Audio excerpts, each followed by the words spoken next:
Le fils d'un millionnaire n'avait jamais marché jusqu'à ce qu'une nouvelle gouvernante fasse l'impossible.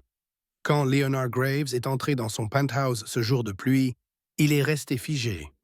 Avant de commencer notre histoire, dites en commentaire d'où dans le monde vous nous regardez aujourd'hui. Ce n'est pas le silence qui l'a frappé. C'était un rire vrai, clair, essoufflé de joie. Dans ses mains, une mallette. Son costume de luxe était trempé par l'averse, mais Léonard ne bougeait pas. Ce son, il ne l'avait pas entendu depuis des années, pas depuis que sa femme était partie, et encore moins venant de son fils. Il a lentement avancé vers le salon, et j'ai vu ça. Son fils de 3 ans, Elliot, blond, fragile, pâle, s'équilibrait sur les jambes de quelqu'un en riant aux éclats. Ses jambes faibles et immobiles jusque-là étaient maintenant bien droites. Les genoux ne pliaient plus et son corps sautillait de joie. En dessous de lui, allongée sur le dos avec les jambes en l'air, se trouvait Amara, la nouvelle femme de chambre. Une jeune femme sans formation médicale, sans diplômes spéciaux, mais avec une voix douce et des mains tendres. Elle riait avec Elliot. Ses cheveux foncés étaient attachés avec un bandeau blanc. Son jean était froissé, pendant qu'elle retenait Elliot comme un avion posé sur ses jambes. Le cœur de Leonardo a raté un battement. Ce n'était pas une thérapie, c'était quelque chose de plus. Emara a doucement posé Elliot, roulé ses jambes et l'a aidé à se lever.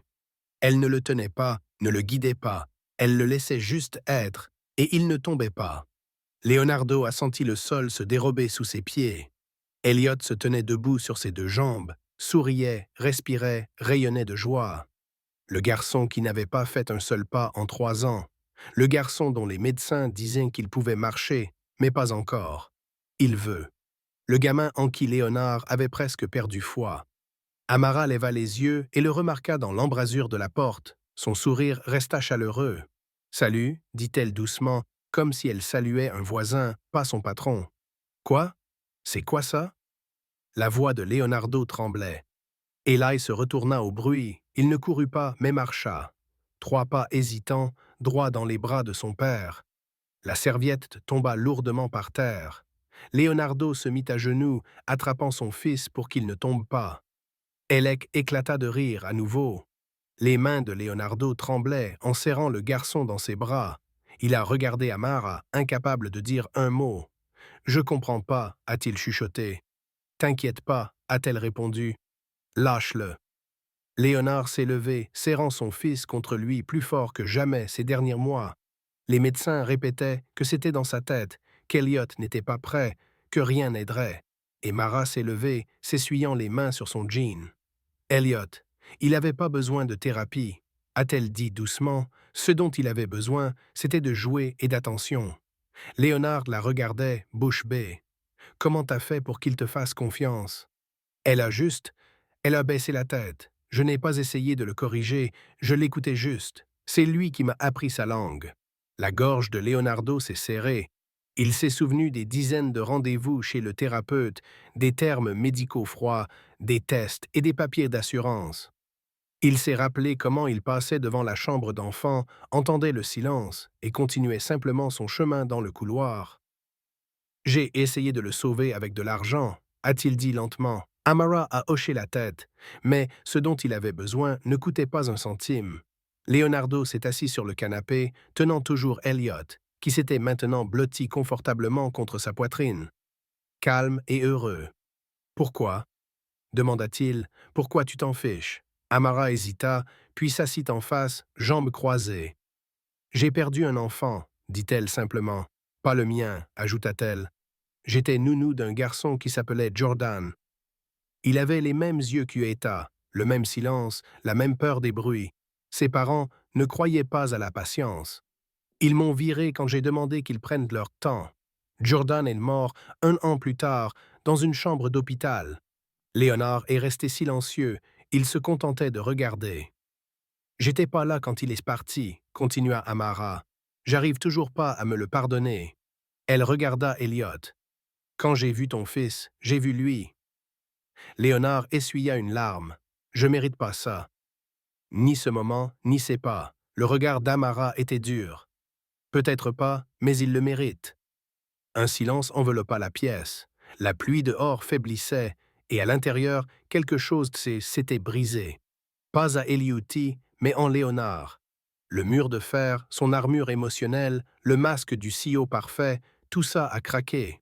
Je n'étais pas un père, murmura-t-il, juste un homme vivant sous le même toit. T'as encore du temps, dit doucement Amara. Ellie se blottit dans ses bras, leva les yeux vers son père, bâilla et se serra contre lui. Léonard regarda Amara. T'es pas juste une bonne à tout faire. Elle haussa les épaules. J'essaie pas d'être quelqu'un de spécial. T'as fait ce que tous n'ont pas pu. Je l'ai pas guéri, répondit-elle. Je l'ai juste aidé à se retrouver.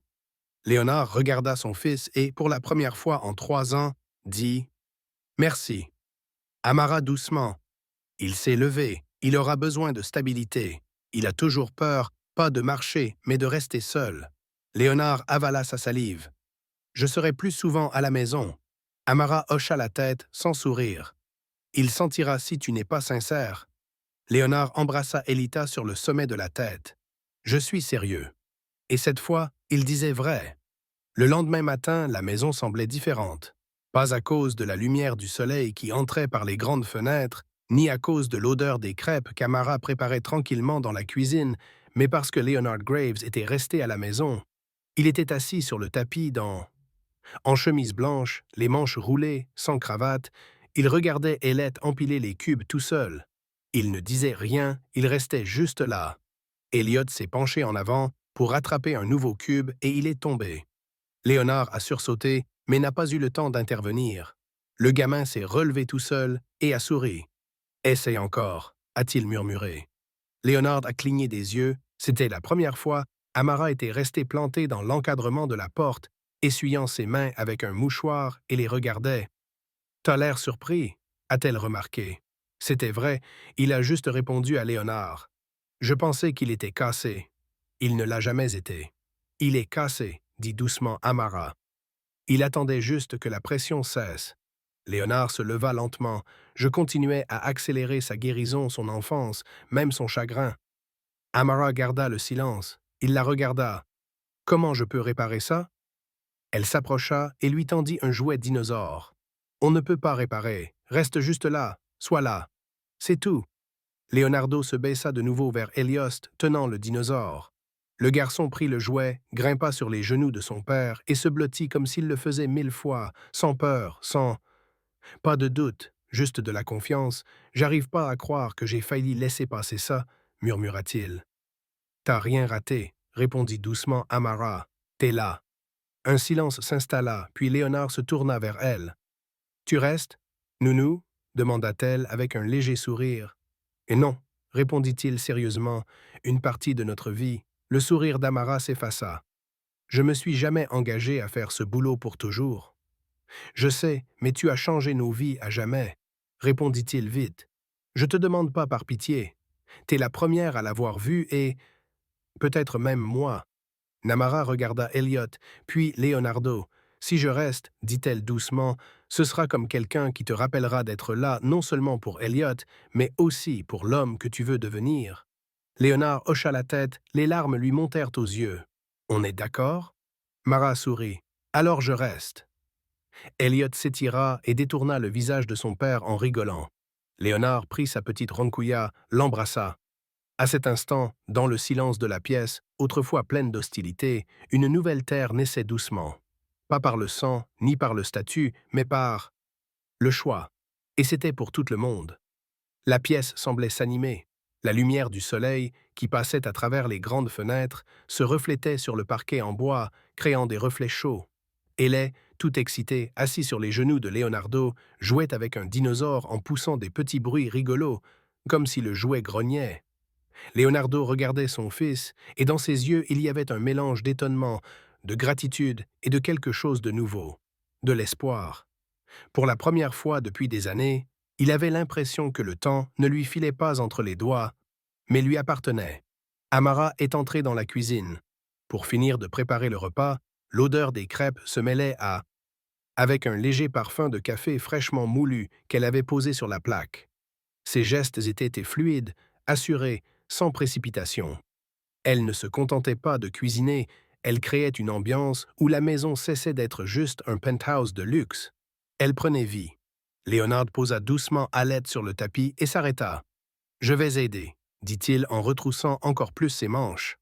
Amara haussa un sourcil, mais un vrai sourire passa dans ses yeux. « Tu sais cuisiner ?» demanda-t-elle avec un léger sourire moqueur. « Je sais essayer, répondit-il, et pour la première fois depuis longtemps, sa voix avait un petit air léger. Ils étaient là, tous les deux, devant la cuisinière. Léonard retournait maladroitement les crêpes, Amara lui montrait comment tenir la spatule pour que la pâte ne déchire pas. Elect, assis par terre, le regardait, tapant parfois dans ses mains, quand la crêpe se retournait bien. Ce n'était pas juste un petit déjeuner, c'était un moment où les murs entre eux commençaient à tomber. Pas entre un père et son fils, ni entre un patron et sa bonne, mais entre deux personnes qui commençaient à vraiment se voir. Après le petit déjeuner, Léonard a insisté pour que Marocilla s'assoie avec eux à table. Elle a essayé de refuser, disant qu'elle avait encore plein de trucs à faire, mais il a secoué la tête. « T'es une partie de ça, assieds-toi. » Elle s'est assise et ils ont mangé en silence, interrompus seulement par les cris de joie d'Elivata, qui barbotait du sirop sur ses joues. Léonard regardait son fils et pensait à tout ce qu'il avait raté. Pas seulement les premiers pas d'Elliot, mais aussi ses sourires, ses peurs, ses petites victoires. Il se souvenait avoir signé des contrats de millions pendant que son fils restait enfermé dans sa chambre, comme il pensait que l'argent et les médecins peuvent remplacer sa présence. « Je veux tout changer, » dit-il soudain en regardant Mara. Elle posa sa fourchette et le regarda attentivement. « Alors commence par un petit truc, » répondit-elle. « Passe la matinée avec lui sans penser à ce qui s'est passé l'année dernière. Pense juste à aujourd'hui. » Leonard Kill. Je sais que ça ne sera pas facile. Sa vie était minutée, réunions, appels et affaires. Mais là, en regardant Elliot qui essayait de construire une tour avec des morceaux de crêpes, il comprit qu'aucune affaire. Ça n'en valait pas la peine ce jour-là. Ce jour-là, Léonard a annulé son rendez-vous. Il a appelé son assistant et lui a dit qu'il prenait un jour de congé. Pour la première fois en des années, l'assistant, habitué à ces marathons de boulot sans fin, a demandé 3 fois s'il en était sûr. « Oui, sûr », a-t-il répondu.